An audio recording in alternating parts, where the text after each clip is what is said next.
The shall now be synced.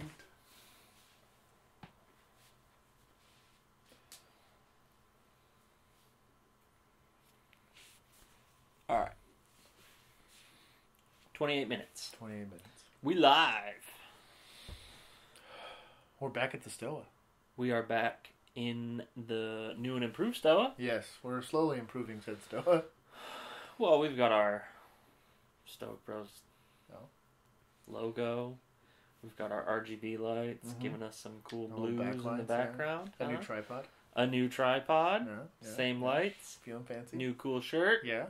Old shirt. I've worn this one Old before. shirt.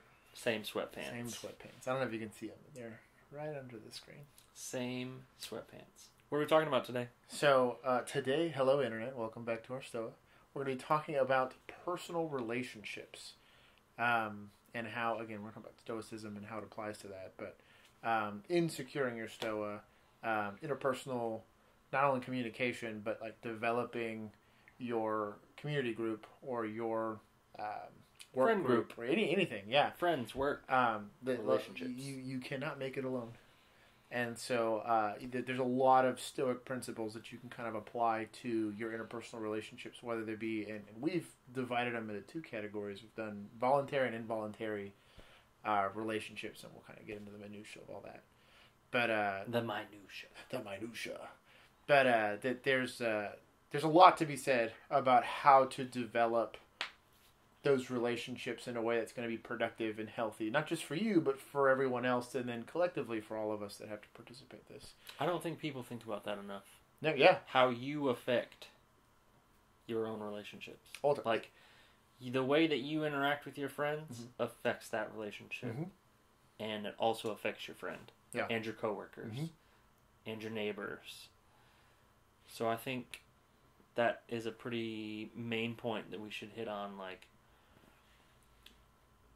you shouldn't think the world revolves around you, but you also have to be aware that the way that you act and portray yourself and put yourself out there has effects on your relationships. Well, I think, and one of the things I kind of want to touch on, historically speaking, and they're not by any means like the model template that we should be using for society, but the Romans had this idea between, I think it was Veritas, I think, or I don't remember. You're out of my expertise world. So, somebody in the comments, please explain to me what this word was. But there was a Latin word that basically meant, the concept of it was to always put your best foot forward. It didn't matter. A good Roman citizen would always do the best at whatever their task was for that day, or whatever their job was, or whatever their role was within their, again, nuclear family or their kind of community at large, was to put your best foot forward, was to do the best possible job at whatever it was. If you were going to pick up the trash, pick up as much trash as you could find. But it wasn't just the trash man that picked up trash. If you were a good neighbor and you saw that somebody had the wind blew trash in their yard, you'd go pick it up. If you were sitting there, cutting your grass, instead of just letting the grass clippings just kind of fly everywhere, you try to do the best job that you can possibly manage that situation. It wasn't just, prison workers on a work release that were cleaning up litter on the side of the highway. It was everyone that collectively contributed to that, and their society, whether we like it or not, accomplished incredible things. Again, the roads that they were accomplishing, I think it was like 50,000 miles worth of roadways that they made, and these were almost perfectly flat, relatively straight, and most of these still stand to this day, or a good chunk of them stand to this day. And a lot of that came down to the mindset that they, as the citizen, and this isn't, again, the country as a whole, or I guess it was more like a collection of states as a whole, but what they bred culturally within themselves was to be excellent at whatever they did, and a huge part of that is relationships, whether it's professional or personal, or again, whether nuclear family or, again, your neighbors. A lot of how society as a whole grows, reunites, or stays undivided and together as a cohesive group. The old, and this is really a big cliche in classic films, where they'll take one arrow. I think they might have done this in Mulan. I don't remember what movie they did this. They take one arrow. I haven't seen Mulan since I was a kid. Yeah. Are you talking about the new, like... No. This is an old live one. No. version Disney This was crap? the good one. The the old original. one, yeah. He takes a single arrow, and maybe this is King Arthur. I don't remember who did this. But he snaps a single arrow, and he's like, this single arrow by itself is useless. And he grabs like a whole quiver of arrows. I think that was Milan.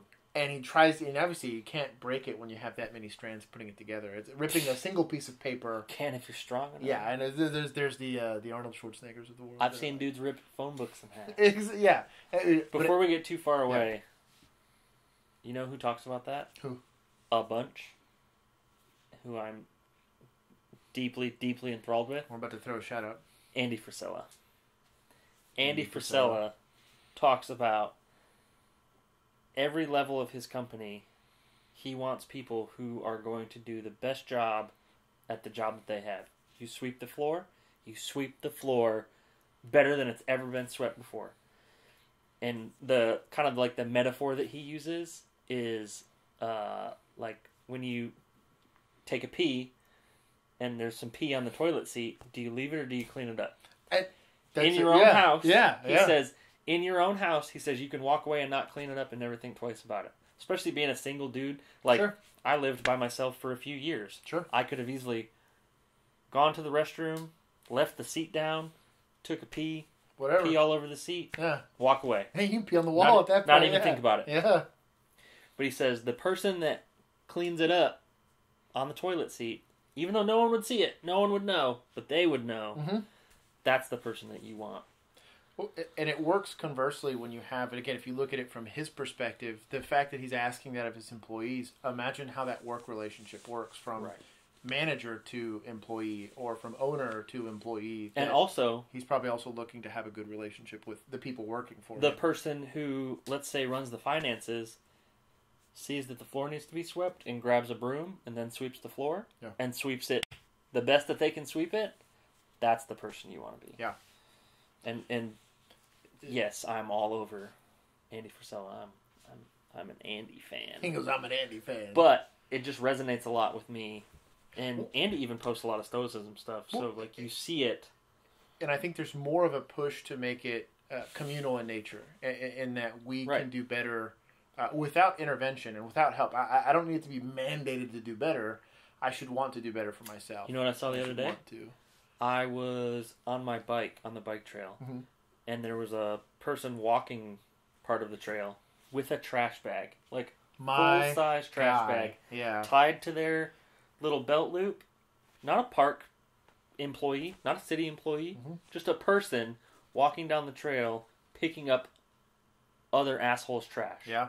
All of you that throw trash in parks on the trails, in nature, you're all assholes. Yeah, I'll say it. Won't apologize. Go ahead. Come at me. Don't care. You're all assholes. Well, and I think it's more so that you are becoming a cancer to what should be, instead of a problem, or instead of a solution to an issue. Right. You are contributing to a worse, you're making the world more if you can't find a place to store your water bottle when you're done drinking it halfway through your hike, don't take a water bottle. Yeah, it's that simple. You're going to throw it on the ground. But honestly, they should be having a reusable container anyways. Get a Camelback. Dude, shout out to making the world a better place. Man. Lower your carbon footprint. I was just impressed. Yeah. Just to see a random person walking down, instead of this person being able to go enjoy their nature walk, they're out there on their nature walk picking up other people's trash. Yeah. It was crazy. So I was on a bike, so I couldn't really, I might put it on my bike. Strapped to my back, have like a trash cape, I guess. A trash cape. So we'll kind of get into our more organized portion of this. Is y'all love our tangents. We'll start with this will be involuntary passive relationships, and this is getting on to what we're just talking about right now. Is involuntary means no matter whether you like it or not, that relationship's inherent to your situation. So if you live, that's how our relationship started. Yeah, quite literally. Yeah, this was an involuntary relationship. It was involuntary passive at first. And then it became involuntary active. So, yeah, you're right. So our definition here is that basically, if I live in New York City, on this block, everybody that lives on that block with me, I have a relationship with. I'm going to share the same sidewalk. We're going to share the same subway. We're going to share the same corner store at the corner of whatever. We're all going to share the same mailbox. We're all probably sharing the same septic system. Same building. Yeah, a lot of it. Yeah. Shoot, in New York, you might be sharing the same room at this point. Yeah. Well, and so you are inheriting those relationships, whether you like it or not. You forgot to say one thing. What? Remember what you said about involuntary relationships? Mm-hmm. Stoicism shines. Oh, Stoicism couldn't shine brighter than in passive, involuntary relationships. And to kind of get into why is that I need to be able to do things without praise. I need to be able to do the right thing without praise. And probably that person will never know it's me doing it, but I need to do the right thing, whether it's picking up trash on the trail or whether it's, you know, even helping the old lady across the street. The old lady, you might never see this person ever again. And you shouldn't expect or need a thank you to do it. Because ultimately, if you, and in a positive, I guess if you want to call it a vaccine for being an asshole, putting out good activity and putting out being a good neighbor and being a good passive involuntary person within a relationship, you are adding to that community no matter what your role is in it. Heck, you could be working from home and just keeping your noise level down during reasonable times is a huge thing for the mom that lives across the wall from you that has kids, or the person that's working as a frontline worker that needs to sleep and their sleep schedule's all messed up. Just being respectful to that person and being courteous to that person helps that person be better at their job. It's already hard enough to sleep when the sun is out. That's what I mean. We worked all midnights for years, and that was hard. You know, you having to, and I couldn't be mad at my neighbors for wanting to have a party on Saturday. You know, it's somebody's birthday or whatever, but I would just have to suck it up and again, empower my Stoic mindset to go and just get over the fact that I'm not a Stoic when I'm tired. Yeah, but when fatigue hurts your Stoic mindset. It does. At least I'm aware of it. Yeah, that's true. Admitting it is the first step. Fatigue and hunger. Yeah. Really put a damper on my Stoic mindset. Yeah, and I don't know. I think it's one of the most underserved things. And what is it? I think it was Be Kind, Rewind. It was this cute movie. It was a little comedy. I don't think I've ever seen that. But it's I think it's Jack Black. But literally, it's like a VHS store, and they sold VHSs or whatever. I don't remember the actual plot for it. But it's the idea that it's something simple. Let me just rewind my VHS before I turn it back in, so that either the store doesn't have to do it, or the person that's renting it. And simply those small actions, if you're doing them every day, it matters. And I think it makes a huge difference. And it allows people maybe a little bit more patience to be better to their, what we'll call active, involuntary relationships. It gives them a little more patience for that they shouldn't care about but kind of have to. Yeah. That this will include probably the guy driving your bus. This is going to include the guy serving you at Starbucks. This is that you see every day because you go to the same place. Especially in a place like New York.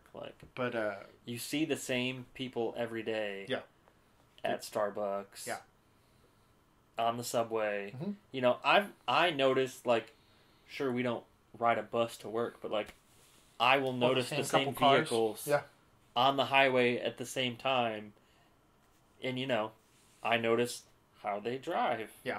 Good or bad. Oh, yeah. And, you know, it's not like there's anything standoutish about these vehicles, but you form relationships involuntarily with people just over a certain period of time through your daily habits. So it's like how you treat that person, whether you might just think of them as the Starbucks barista, they probably remember and recognize something about you, and I think we would all prefer to be recognized or remembered for something good than the asshole that leaves trash on the trail. Well, and even that, like, it's just having that person experience something positive. Yeah. Having that person experience self-respect and like the amount of effect you can have on that person's day, and maybe possibly give them the patience for someone that needs it. I can't tell you how often, and I'm always like amazed. I don't know why it always happens to wonderful people, but like these people that are incredible will have some sort of really taxing relationship. They might have a special needs child. They might themselves have some sort of disability. They might have really hard jobs. And it's insane that they're able to still, on a day-to-day basis, be courteous and respectful to others. And again, these people... like you. Oh, crazy. You have a hard job. Courteous to other people. Well, and I think part of that's, you know, it's maintaining that Stoic mindset. It's saying, I won't allow these small things to chip away at me being a better person. Even if this person maybe doesn't deserve it, or maybe if this doesn't matter to me. Right. I need to keep in mind that this matters. Like the person that's handing you your coffee. Yeah. Just saying thank you to that person. Yeah. which, let's be honest, 90% of people probably don't. Yeah. They just get their coffee and go. Just saying thank you probably left a positive impression on that person. I always like to read their name tag, and I always like to thank like the person. I'll be like, thank you, Nathaniel, or what if you say Casey, their name or wrong? whatever. Well, I've offended them. I've seen some way, weird, sure. weird spellings on some name tags before. Well, and at the very minimum, I'm trying to make trying to take that chance to develop that relationship, or and again, it's there. At no matter least what I show want that you to be. noticed. Mm-hmm. But I think understanding how unimportant it is to you, but how important it might be to that person, and keeping that in mind. Mm-hmm. And someone might say, well, what does that have to do with being stoic? Shouldn't they just get over it? Shouldn't they? You're missing the point of the conversation. It's more. It has more to do with I have the ability to impart something good on someone, and if I pass on that opportunity because I'm too lazy to do it, or I feel like it's too much work for me, well, then clearly I'm bearing a bigger burden than I think I am. Mm-hmm. A true stoic doesn't feel the weight of a bad day and decide he's going to throw that on somebody else. A true modern stoic can see past themselves, and I could be having the worst day of my life, but I'm not going to see that as the excuse to go treat somebody any less, or to not take the effort that person deserves as another human being that's experiencing, again, something I'm completely unaware of, to go and make it, and that has to do with, we'll get more with your work group. These are people that you're going to know on a first name basis. Your boss that you're probably going to know or again, if you're the other way, your employees. Yeah. Your customers that you're dealing with. What's weird about workplaces though? I feel like people get comfortable in a workplace and they feel like they know their coworkers. Yeah. I bet you don't know your coworker half as well as you think you do. Yeah. Because people at work, you're not sharing as much as you would in like your smaller friend group. And yes, I understand. There are coworkers that are friends. Sure, we get it. Yeah, we get it. But 2 years ago, I knew 10% about you. Oh, sure. Is what I know now. Yeah.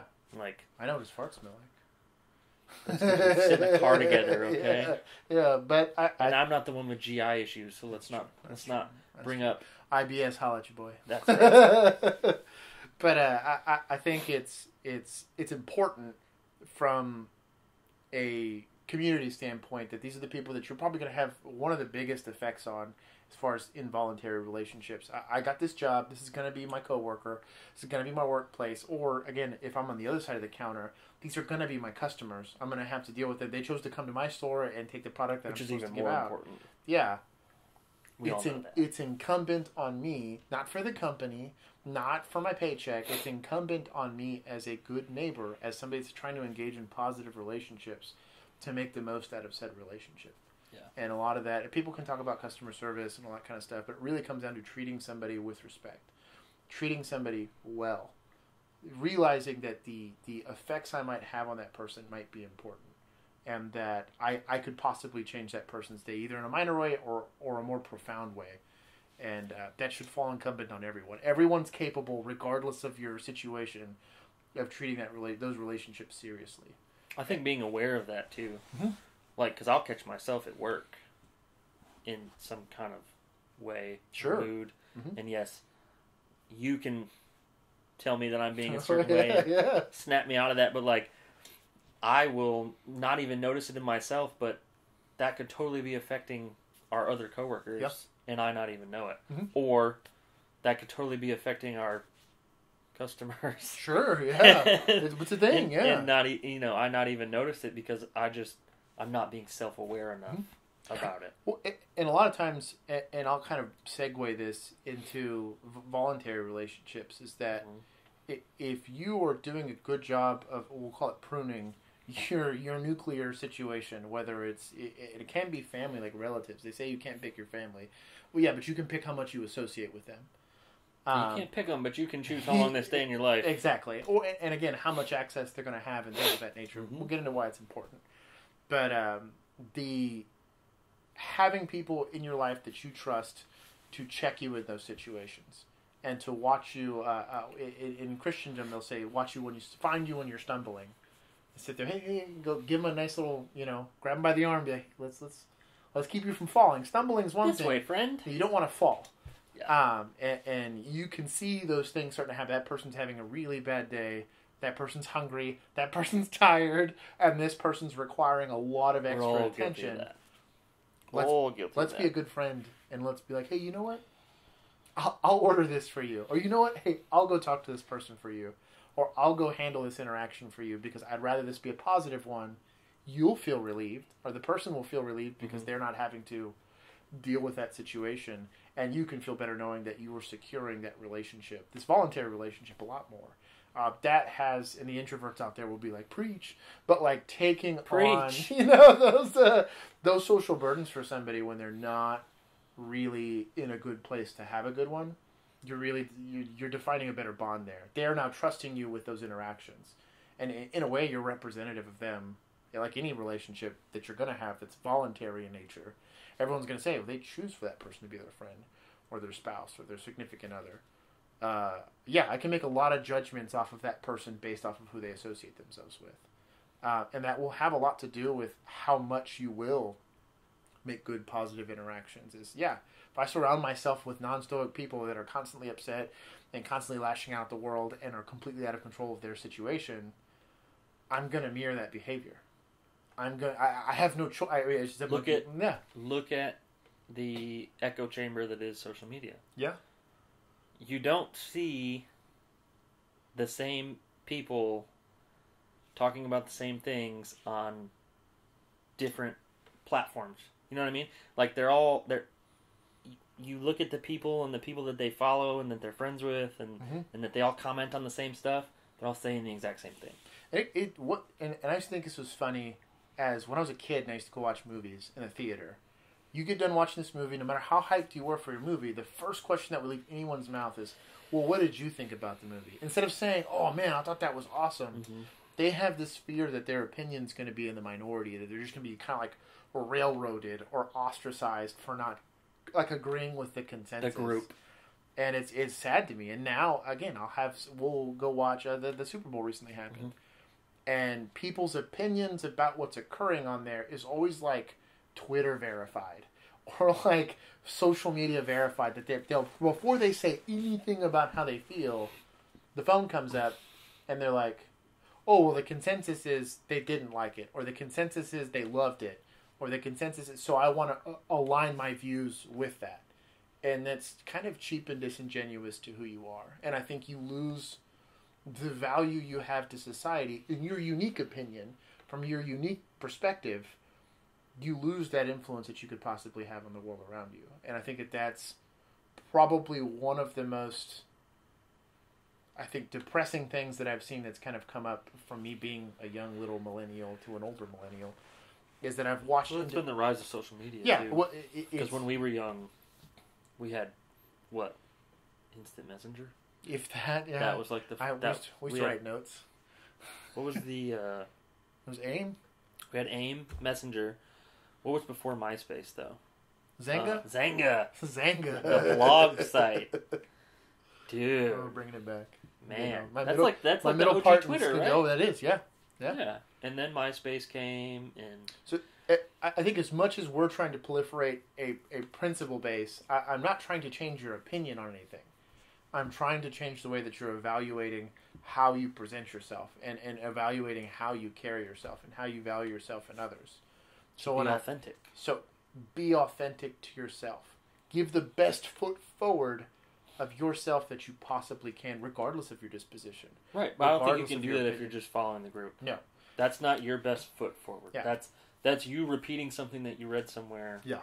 That you may or may not agree with, but you saw it reposted 100 times, so you thought you had to agree with it. And like I said, part of that's controlling that environment. You shouldn't... most of my groups of friends, I don't 100% agree with on anything, for that matter. Heck, we disagree on stuff at times. And that's healthy. I think I've become a better person in the last 3 to 5 years than I was in the past 10, because almost none of my friends agreed on stuff. And I got to hear... We have a very eclectic friend group. Oh, yeah, 100%. Yeah. And I get to hear the best possible argument for all of these different viewpoints and all of these different perspectives. And I realize that my opinion tends to lie somewhere there in the middle, and we all collectively grow from that. we all collectively, my ability to make informed decisions now versus when, again, the only thing I had was Wikipedia.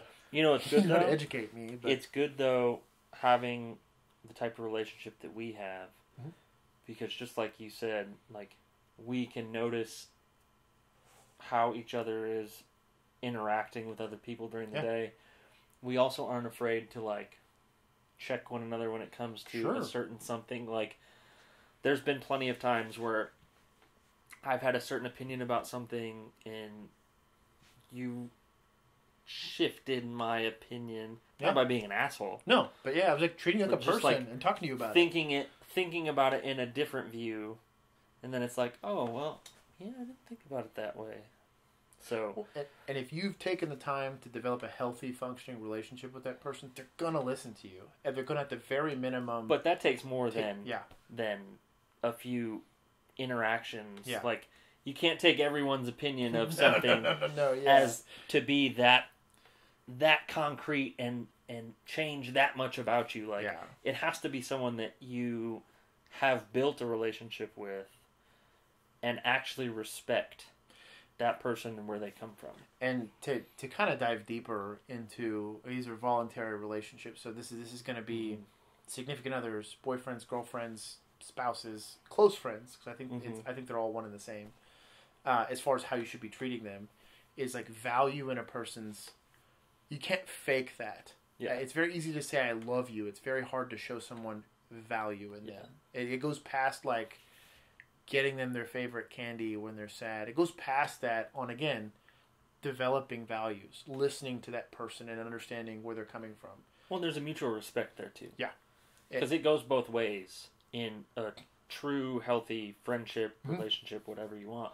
Like, you have enough respect to listen to that person, give you their opinion or point of view, or even just check you. Like, say, you're being an idiot. Like, but you're being an, like, and maybe you don't say it in that way because you know that person doesn't respond to those type of things. Like, when you get a good friendship and a good friend group, you understand that your friends are different and they respond different. I can't talk to Silva like I talk to some of my other friends. Yeah, I definitely don't talk to Silva like I talk to my wife. No, it's very different.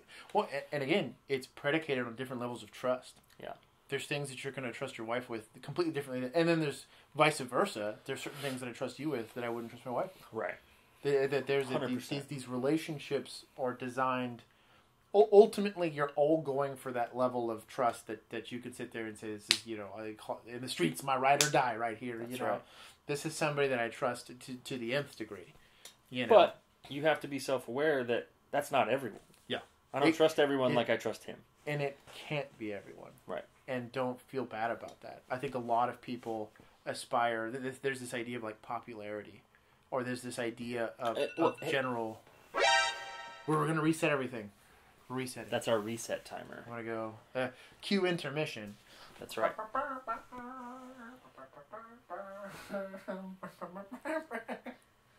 Finish it off.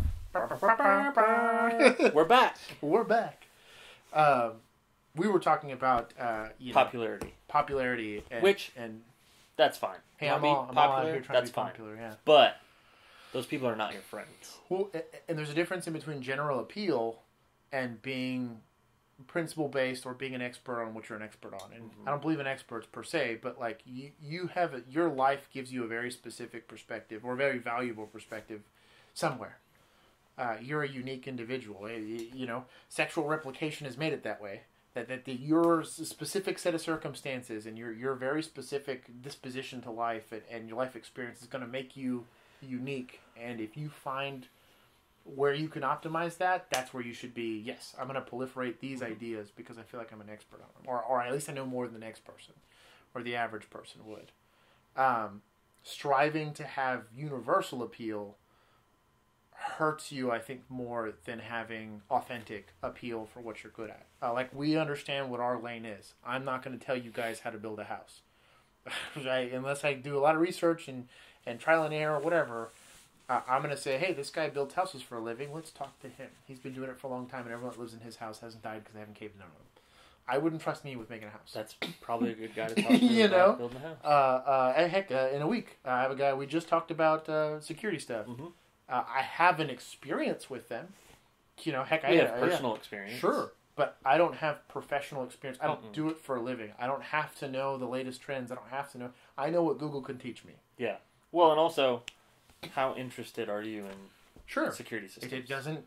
It's not an interest. It doesn't put food on my table to be interested in it. It's interesting to us to learn more about it, but it's not an interest that we want to like go out and pursue. Building relationships with. Yeah. Right. And I found somebody that's what it is for a living. We're going to interview him later. I'll be looking out for that video. It's coming in about a week or so. Right. But you want those opinions. You want that education. I'm always seeking out somebody that knows that I can't possibly have enough hours in the day to be an expert on what they're experts on. And part of that should be taken into consideration with these voluntary relationships. I want somebody that's going to help me with my unavoidable deficiencies. I want somebody who's going to sit there and be like, again, we get along for a really good reason for this. You are the most determined person I've ever met in my life, hands down, period. You are way more motivated for stuff than I am. And certain things. Sure. But like, part of that is just your personality. Mm-hmm. Like, if you had to get through a brick wall and the only thing you had was your arm... I'd find a way. You would find a way. I had to do it. Yeah. I would think myself to death until I was too hungry and weak to do anything about it. And while you were there with, like, the nub of your forearm, punching at that wall. Yep. I would get us through, and then Silva would be the one that would explain to everyone how it happened. Because Silva is much better at talking to people and articulating points than I am, because let's be honest, I'm just here to look pretty, and look pretty he does. But when you're developing these relationships, you're going to be different, and a lot of times when you optimize that relationship, this person's going to be an antagonist to you in some way, shape, or form, which is good. Which is a good thing. But I'll talk about why I think a lot of times people will say, well, opposites attract. And they can, but opposite, like, values can't. Right. And I think that if I have somebody that's introverted, for instance, and has, like, that painfully, which you're not on that far of the spectrum of being introverted, but, like, social interactions, you can't be. You're not allowed to be. But, like, if social interactions like the most crippling, terrifying thing ever to you. Oh, you're talking like you get anxiety. I'm talking, like you're getting panic anxiety attacks. if you have to walk out the house. Yeah, I'm not like that. There is nothing wrong with that person, and me as an extrovert, I can't tease that person. Oh, you're so socially inept, you can't do anything. I can't have an effective relationship if I look at them that way, or I treat them that way. And I'm so unself-aware that I don't realize that all of my extrovertedness and being able to interact with people doesn't insanely hinder me with spelling or with sounding stuff out. I have real deficiencies. Mine are just harder to see because I have spell check, right? You have a cell phone that does it for you. Exactly. I'll sit there and be like, because. oh, the A goes here, or whatever. I mean, I have, like, seriously. What's the one you said the other day? Emanating. Emanating. As opposed to emanating. I couldn't spell that either. So. Well, but it's a real, like, we see our deficiencies. Preparedness. We're going to get back to that preparedness. It is. But I can downplay it, and I become a professional at downplaying my deficiencies. I think the way the job market works nowadays with resumes, you become a professional at downplaying. An introverted person would say, I work very well independently and without instruction. And that's an easy way to sit there and say, I don't want to talk to people. But that's why they ask the question, right? Sure. That's why the main question you get asked when you go into an interview is, what are your weaknesses? Yep. Nobody wants to answer that question. Not honestly. No, not honestly. Well, because if you answer it honestly, chances are you're not going to get the job. Yeah. Well, and I guess my reason for wanting to have this conversation here and why I brought it up is, like, a Stoic doesn't see a dull rock as a bad knife. They see a dull rock as a great hammer. I think a Stoic can see... That was one of the wisest things you've ever said. It is. I'm out there. It came to me. Wow. But it I think if you're applying a logical and practical perspective to all of your interactions with people, you will see their attributes as they are assets, and any of their liabilities as things that can be made up of somewhere else. Don't ask. You don't want. But not everyone has assets. No. Not everyone is going to add value to your life. No. And I think a lot of people forget that because they have a high school friend they've been friends with for forever, 10 years now, and that person is literally adding nothing to your life, but you stay friends with them because you feel like it's the right thing to do. Yeah. You're not doing a favor to yourself or that person. Yeah. Well, and you're hurting your ability, both together and independently, to develop good, healthy relationships. Yeah. And these voluntary relationships need to be based on that. They need to be based on how am I adding value to your life? And it's not a monetary thing. It's not even always a time thing. It's you can have a productive, healthy relationship with this person, and it needs to be based in respect. It needs to be based in shared values. It needs to be based in valuing that person for their strengths and understanding and appreciating why their weaknesses are there. And also, I think you should be able to add some value to their life. Mm-hmm. Like, they should be adding value to your life. Mm-hmm. You should be able to add value to their life. Mm-hmm. And I think that if you are not constantly running not just yourself but them through that filter, it's impossible to develop. You can do it for a short period of time, but it's impossible to continue to have a good, healthy working relationship. This is where cheating comes in. This is where abuse comes in.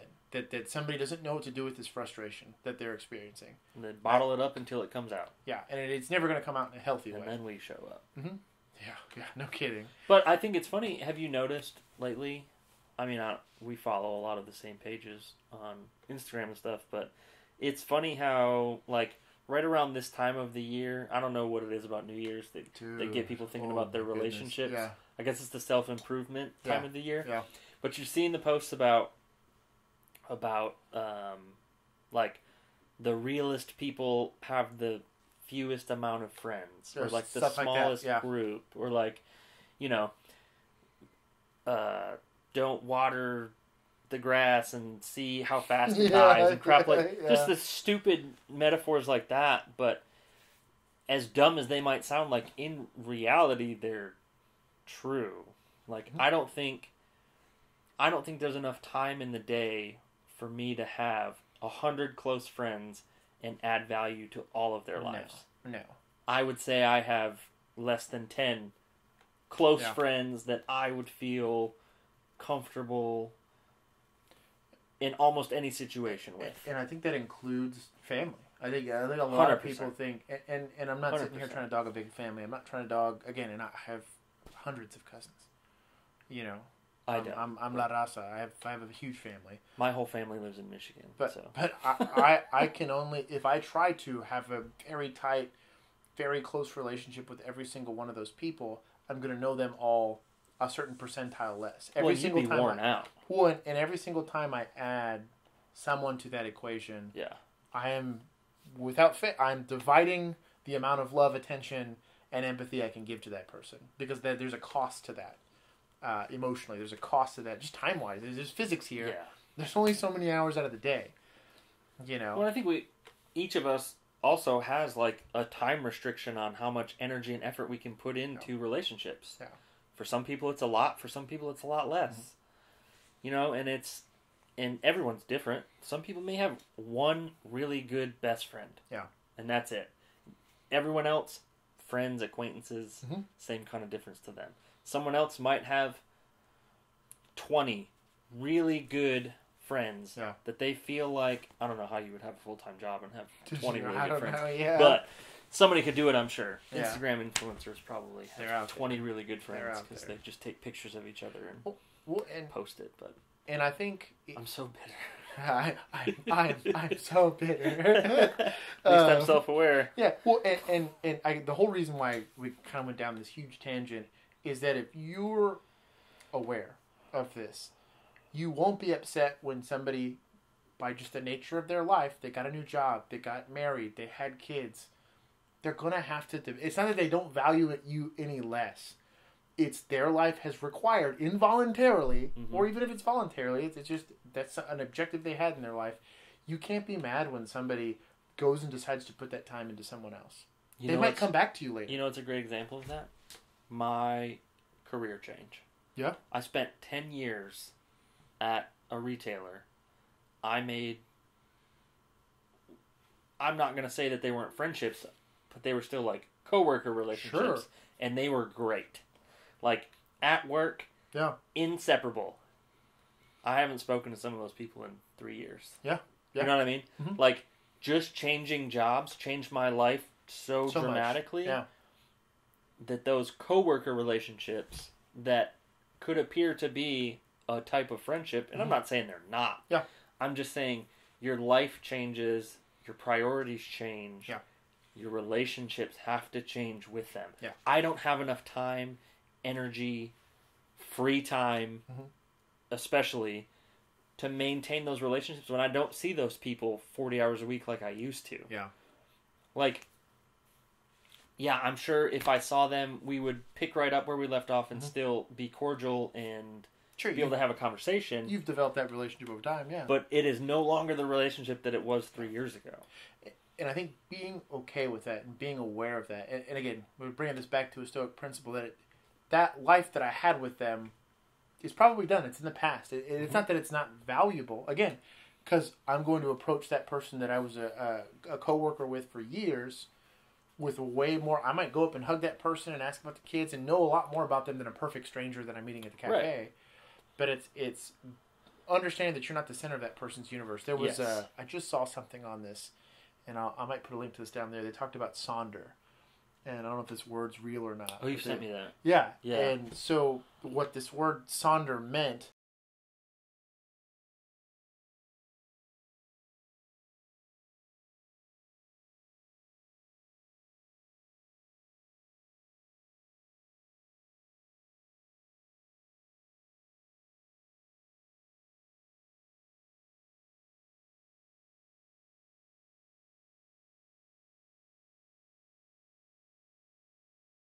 was that your life, you are going to be the center of the universe. But once you realize that everyone else is experiencing this simultaneously, you can have less anxiety. You can feel less awkward in situations where you realize, I'm going to remember this horrible, awful thing where I spilled a drink in my pants way more. Everyone's going to forget it by the end of the week. That happened to me. Yeah, but it was I look like I peed my pants. Yeah, everyone believes that they are the protagonist in the story of life, and for them they are. But for everyone else, you might be. There are people that I've interacted with that I existed in their life for less than 30 seconds. That's every day for us. 100%. 100%. We interact with people for what? What would you say? 5 to 30 minutes? Yeah. On an average basis? Yeah. And in that time, we probably are the center of their attention. Yeah.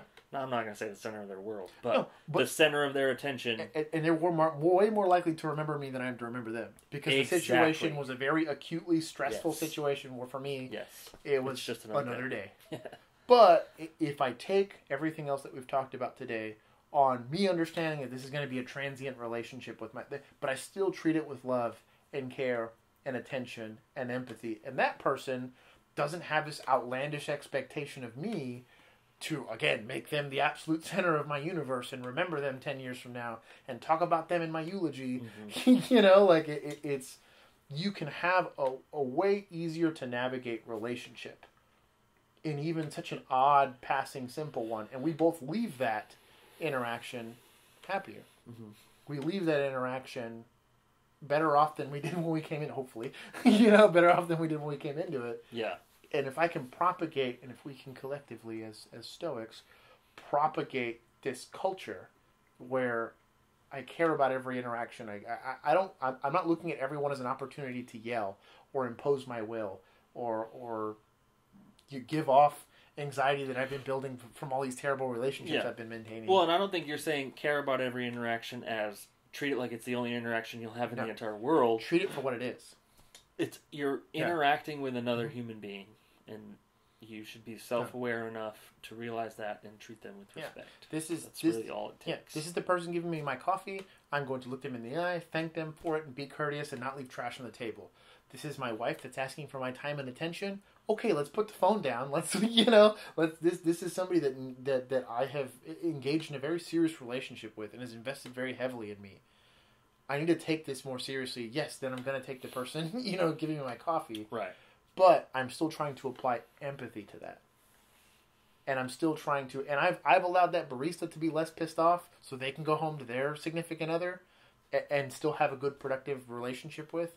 And because they were courteous to me, I'm able to do that again. I think there's this big, all-encompassing idea of keeping those relationships, regardless of their importance to you, and trying to make them all positive. They can't all be. It's just... The more positive ones you can develop, the more you're going to weather bad ones. There's going to be people that are going to give you bad news. There's going to be predators out there no matter what. And I don't mean just, to catch a predator. I'm not looking for... Coming from the guys with mustaches. Yeah. But there's going to be people that are going to be leeches. Is Chris Hansen about to walk? Yeah, no kidding. Hey, why don't you go sit back down there? Whoa! Why do you have condoms and beer? And were you here to meet a 13-year-old boy? Oh no! This video's automatically demonetized. Oh. Just cut that part out. Just put a couple smiley faces on us and mute that part of the video. So anyways, I think kind of to sum up everything that we're talking about is be aware of. Be self-aware. Be self-aware. I think that's a huge... I should make a shirt. Be self-aware. That... If you're going to take away one thing from trying to add some type of modern stoicism to your life, being self-aware is the absolute best place to start. Because if you can't be self-aware about your feelings and emotions and your interactions and your friends and how you are and how you treat people and how people treat you. If you can't be self-aware about any of that stuff, good luck with anything else related to stoicism. Good luck, my dude. Good luck ever reaching a point where you feel like you can even kind of start to feel like you get a handle on these other things. Well, and I think it's not sweating the small stuff. This is a passive interaction. I kind of, fucked it up or whatever, but... I don't need to ruin the rest of my day for this. I love? Let's go. That if it won't matter in 15 minutes, why does it matter at all? The rest of your day. And it doesn't. Your day. It doesn't mean don't try to do good. It just means let it be what it is. Yeah. Don't turn a mountain out of a molehill. Traffic. Yeah. Somebody cut you off in traffic. Man. Yeah. That literally the end of your day. Yeah. That was you were driving to work. That was somebody cut you off in the morning. Involuntary passive relationship. 100%. You have no idea who that person is. Disposable. You may not even know who was driving the car. You may have never seen them. All you saw was the car. Sure. Cut you off on your way to work, your day's ruined. Yeah. Terrible way to go about it. You'll complain about it for the next 3 months. On top of all the other things that are clearly going to bother you because of your you're just setting the precedent for your day to be awful. Yep. And again, that will diminish all of your involuntary active relationships. That's going to diminish. From personal experience. Oh, absolutely, 110%. I've watched it. I hate when people cut me. Yeah. I drive too big of a truck for people to cut me off. Sure. Well, and I think that you're cutting to again. It's going to wound that one cut is now going through all of the little it turned from one arrow to the whole stack, and he's ruined it all. And now you have nothing in your quiver left. Took the quiver and broke it over my knee. Yeah. So try not to let that happen, and try not to let, understand that you're going to have to prune these relationships and take these relationships for what they're worth. That's a good word. Prune your relationships. Sure, yeah. And at the end of the day, this sounds like a manscaping. Don't let your bush grow out of control. But nobody likes an unruly bush. Yeah, don't let this get away from you to the point where you can't do anything about it. And it's starting to hurt the relationships you want to have, and really the relationships that you should be valuing. Well, also without them, yeah. If you're putting all of your time and attention into 100 meaningless relationships, my guy, you're going to be lonely real quick. Yeah. Because normal people aren't going to stick around. Yeah. Like, if I start to realize that someone is putting less time and attention and effort into a friendship or whatever type of coworker relationship with me, I'm out, dude. Yeah. I'm not going to sit here and try and save it because someone else has made a decision that it's not important to them. I'm very self-aware enough to know that it is then not going to be important to me. Yeah. And I'm not going to sit here and try and nurse something that is not adding value to my life. Yeah. And So. you do nothing but wound yourself when you're doing that. I have big prunes. Yeah. Big prune shears. Big old shears. Big shears. Got a chainsaw. A chainsaw. Or a hedge. I want a hedge trimmer. sword. A sword. I want a sword. I prune my bush with a sword. Yeah. So, if I can leave you with any bit of wisdom, a Stoic Can you fan, put a sword in my hands? Yeah, prune in the video right here. Prune your bush That's with it. a sword. Right here. Put swords in our hands right here. So, anyways, if you found some value in this, great. If not, just skip it and try to look at it. No, leave us a comment. Like, comment, dislike. Tell me. I don't care what you do. Tell Add to me. the conversation. Tell me what you thought. Yeah. Tell me how much you love and hate me. Just leave a comment. Yeah. I don't even care what it says. So, Eddie, until next time, brothers. Stay stoic, bro. Brothers.